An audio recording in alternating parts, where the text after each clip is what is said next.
আসসালামু আলাইকুম। সম্মানিত ভাই ও বোনেরা, ইরান এবং দখলদার রাষ্ট্রের ভিতর সর্বাত্মক মরণ কামড় যুদ্ধ চলছে। সর্বশেষ আপডেট অনুযায়ী আমাদের অতি কাছের রাষ্ট্র পাকিস্তান ডিগবাজি খেয়ে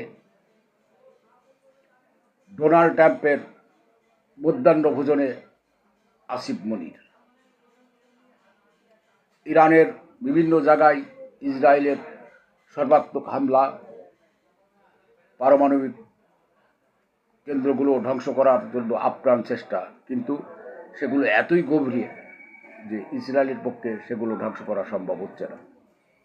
আন্তর্জাতিক অ্যাটমিক এনার্জি কমিশন সেই তথ্যই দিয়েছে। আল জাজিরার মাধ্যমে একটা খবর পাওয়া গেছে, গতকাল রাত্রে, মানে আমাদের যখন ভোর হয়, ভোরের দিকে ইরান অক্টোপাস নামক একটি অপারেশন ইসরায়েলে চালিয়েছে।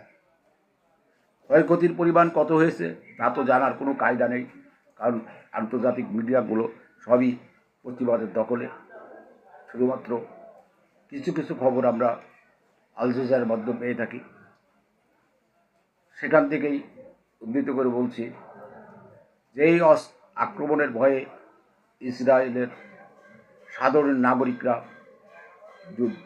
ঘর বাড়ি ছেড়ে যুদ্ধ ব্যাংকারে নির্ঘুম রাত পোহাচ্ছে।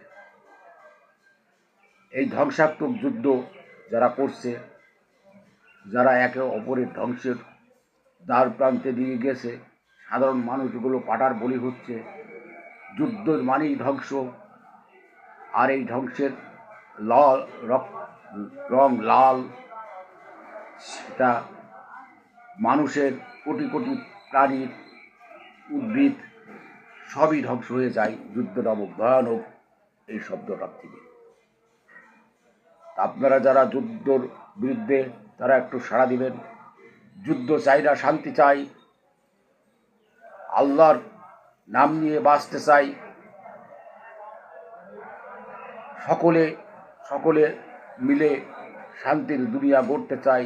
এই পৃথিবী অনেক দিন চলুক, আরও ভালোভাবে চলুক, কিন্তু মানুষ নামক কিছু লোক আছে যারা এই পৃথিবীকে ধ্বংসের দ্বার প্রান্তে নিয়ে গিয়েছে। হয়তো কিয়ামতের আগেই এরা আর একটা ছোটোখাটো ভয়ানক দুর্যোগ নামাই দেবে এই পৃথিবী।